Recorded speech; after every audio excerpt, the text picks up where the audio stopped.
We come into this world with obligatory karma, compulsory karma, core karma, if you will. So another word for karma is action, called like, what is my soul? What does my soul need to act upon to learn the things it wants to learn in the world?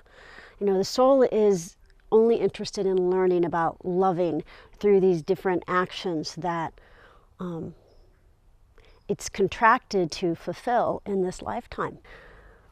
Years ago, I was talking to my spiritual teacher and I said, I just want to fulfill my karma, but I don't know what it is. How do I know what it is?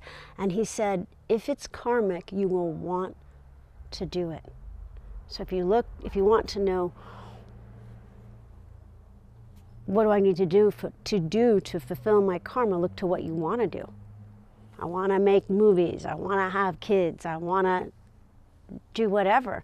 And why would we want to do that rather than another thing? Well, karma is what attracts. I'm attracted to doing this, and that just means that's something I need to fulfill, because the soul is only concerned with learning.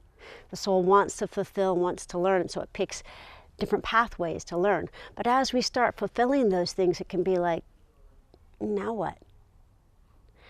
If you find yourself in that, well, the world's not bright, shiny anymore.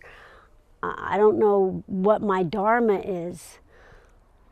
I would say you're really in the midst of a precious time, because that is your time where you start to discover what your dharma is. Another way we can express dharma is God's karma. What is my service? What is my unique way of bringing God into the world that can only come through me? Because we're only fulfilled to the extent that we truly manifest. What is that unique way that spirit will come through you? What is your particular dharma? And yours is more magnificent than, doing yours is more magnificent than trying to do anyone else's or comparing yourself to anyone else's. You know, when you're in that flow of who you truly are in spirit, nothing else matters. And so you start to be pulled by love.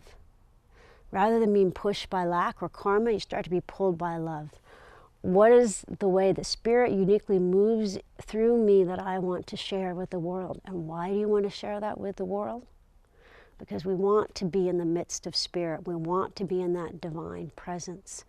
And so I would say, if you're experiencing an out of balance, rather than trying to fix yourself from the bottom up, okay, I'll feel better once I fix myself, I'll feel better once I get out of pain, it's to go into the spirit and let that royal road, let that spirit infuse your living.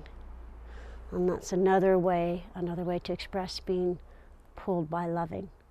Don't expect there not to be fear or pain with that path. There is, because the negative power, the loyal forces of the opposition of this level don't want to see that rising up. But if you go deep inside to that spirit, to that loving, it will infuse everything you do. And you will experience that sometimes subtle, sometimes completely all-encompassing pull of love.